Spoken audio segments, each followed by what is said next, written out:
Hi, welcome to the first video on the marketing mix. Now, you will know that marketing is about how we target and sell to our customers. It includes advertising, but it also includes a whole range of other things, everything from how we brand our products, where we place them in our shops, the advertising itself, sure, the sales process, all of that is part of marketing. And we're going to start now looking at that in a little bit more detail. The marketing mix is a model of how businesses do this marketing. Obviously, it is a model. So when you go into a real life business, you will see that things don't always go exactly to the model. And this applies to all of the models that we look at in business. It's always worth remembering that things will overlap, things will be changed a little bit in real life to fit that one unique situation that you find yourself in. But you will find that all businesses use a fair amount of these ideas. So here's the overview. The marketing mix is also known as the 7 Ps because all of the elements begin with the letter P. So we have, going around the circle from here, we have the product, the price, the promotion, place, people, process, and physical. And don't worry about those too much right now. We're going to look at each one in a little bit more detail. You will see that on this side here, these 4 are starred, and that's because these are the basic marketing mix. The whole 7 is known as the extended mix.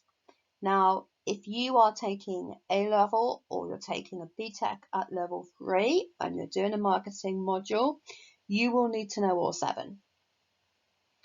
If you're taking level 2, if you're taking a GCSE, it is only compulsory for you to know about the basic marketing mix, which is these 4: product, price, promotion, place.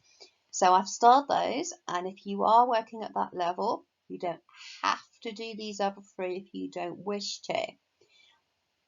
I'll be talking about product and price in this video, promotion and place in the next, and then we'll do a final video for those other 3. As I said, if you are at level 2 GCSE, you don't have to learn about those. Although my GCSE students quite often say, actually, we want to know once we get to that point. And again, as I said, you will notice overlaps between these different aspects. But just to give you one quick example, if we're talking about the price of the product, that's obviously going to be affected by the product itself, by the people that make it, by the process it takes to make it, and so forth. So we will come to this in more detail, but just remember that A, this is only a model. B, these aspects will overlap. And also, depending on what you're studying, focus your attention, if need be, on those 4. The first of our 7 Ps is product. So this is the thing that we are selling.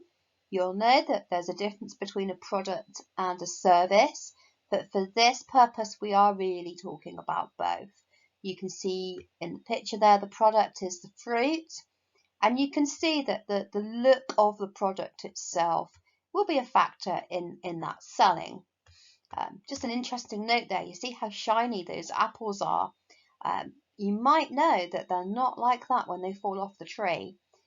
What veg sellers actually do, or the producers do, is they wax the fruit to make it look more shiny, which psychologically makes it more appealing to us. So that's an aspect of the product itself, which helps it to sell. Obviously, good quality is more likely to sell anyway, and that's also, good ethical practice, good business practice to be selling good quality products. When it comes to technology, people will be looking for certain specifications. When it comes to buying a new home, people will have expectations of what they're looking for. So there will be just features of the products itself that will sell that product really in a sense for you. And what a good salesperson will do as well is they will highlight the features of that product to their customer and explain the benefits of those features to that particular person. That's something we'll go into more when we look at sales and personal selling. But briefly, if I was selling you a mobile phone, I might say it's got this particular app on it, or it's got 4G, and explain that the benefit to you then would be that you had good connection or that you could do a particular task on that phone. So that really is product. We're going to move on now and we're going to look at pricing. The second of our P's is price. There's quite a lot to this. We're going to split it down into three main areas. We're going to look at cost-based pricing, which basically means we work out what it costs us to produce that product and add on a profit. Customer-based is all about what customers are willing to pay, and competitor-based is all about undercutting other people selling the same thing, our competitors. Cost-based pricing, as I said then, it's based on what we've made, how much it's cost us to produce it, and that will include materials, it will include labour costs, it might even include things like machinery that you've used to make that product. So what is our cost price and how much do we want to make as a profit? That might be a fixed percentage, say. So if we wanted to make 10% profit and it's costing us £1 to make things, we're going to sell them for £1 10p. And you can see that the advantage of that is that it is very easy to calculate what our price is going to be, which is perhaps why it's such a commonly used method. However, just because everyone does it doesn't mean it's the best idea. Does the customer really care how much you paid for your product? No, they don't. And that's why we're going to look at what the customer is willing to pay, because in a lot of instances, the profit that you're deciding to add on might turn out to be less or more than the customer would pay for that item. So, customer-based pricing, lots and lots of aspects to this. Think, for example, of a famous work of art. In terms of production cost, it's probably relatively low, but it can be priced at millions of pounds. So there's something else going on there, and it's about what the customer is willing to pay, which depends on all sorts of things. It depends on what that customer sees as being the value of that product, how easy that product is to get, whether it's unique, whether it's something that is highly sought after. All of those things are going to influence what you can price your products at just as much as how much it costs you to make them. So we're going to look at some specifics. So this is the one that makes my GCSE guys giggle. Penetration pricing. We're talking about penetrating the market. So launching a new product or a new service or even a new company, lower prices right in the beginning to attract and gain customers, to increase your market share, and then the price goes up after a few weeks typically. You've probably seen this on things like magazines, the introductory special offer I've got pictured there. Those kind of things do it a lot. Get the customers in, get them used to paying for something every week at a lower price, and then they hike the price up. So it's a good way of getting customers to start with. And I'm sure you'll know the obvious risk, which is that customers will buy it at a cheaper price and then you'll lose them. And I think actually that does happen to a certain extent, but there are always some that you will retain. And that's why businesses do this. Loss leaders, very similar concept. What they're doing here is selling below the cost price. So maybe I bought my buns for 30p and I sell them off for a penny. And that's done to gain a lot of sales very quickly. Now, absolutely, if I had the best cakes in the world and I'm selling them at a penny for a week and then I'm going to put the price up, it might be that penny sale serves to show people how amazing my product is, and they're still going to come back and buy them at the higher price. However, the huge risk is that people will buy for the penny, you'll make this enormous loss, and then those customers won't return. So it is risky. Okay. Skimming is really doing the opposite, it's putting the price very high right in the beginning. And the reason that a company might do this is if they have something that is genuinely very unique, that is new, there are really no competitors, so they can set the price as high as they like. Obviously, it needs to be something that the customer will want. But with technology, especially, this can happen quite a bit.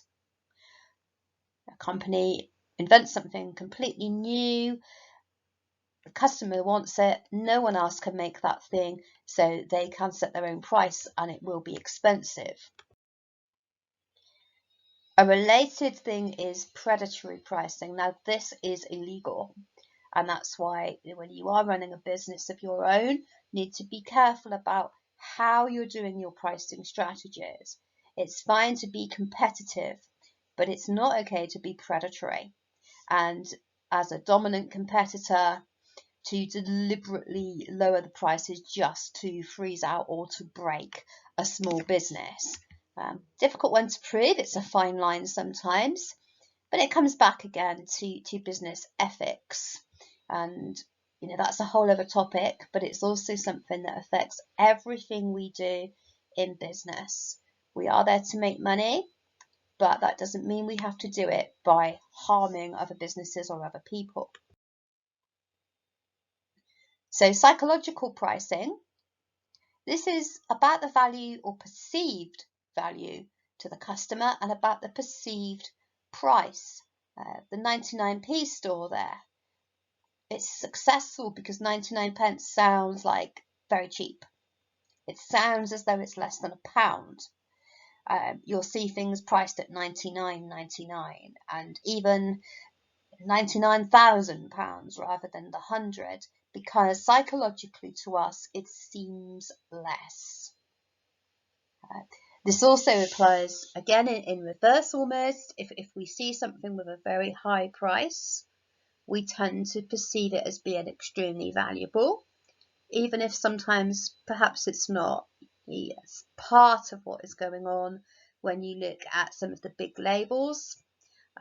There is a quality thing there as well, which is to do with the product, but the pricing element of that is also part of the marketing, in that the high price tag convinces us that it's something that's very valuable. I'm sure you've all heard people bragging about their very expensive watch or car or jewelry or bottle of whiskey, all those kinds of things, and they are bragging about the price as an indicator of value. Competitor-based pricing, so this was the third of our main areas that we touched on at the beginning. This is all about competition. It's all about getting the price lower than the competitors so that the customers will come to you. Now, this only really works when you're selling very similar things. Supermarkets, classic one. If we're selling our Quaker Oats for $1.29 and our pasta shapes for 29p, and the shop down the road is selling Quaker Oats for £1.30 and pasta for 30p, the idea of this is that we will attract the customers because they will want to pay less money. Now, I'm sure you've gathered already that that is not the whole story. There's a whole load of other reasons why customers will choose one shop over another. But this is one of those reasons. So lowering the price to be lower than the competitor in order to gain the custom. And what we call a price war, which you may have heard of, which I've highlighted here, is when two or more competitors really get into this and they just lower their prices and keep lowering their prices to try and outdo each other. So perhaps we'd sell our Quaker Oats at £1.29 and shop down the road would then lower theirs to £1. We'd lower ours to 90p, they'd lower theirs to 80p, and it goes on. Great for consumers for a small time, of course, because it means they get cheaper products, but there's only so far that that can go. Okay, so to review what we've looked at, penetration pricing is about penetrating the market. It's a low price to the customer until we have them on board, and then we put the price up. Loss leaders, almost an extreme version of that. We sell at a loss,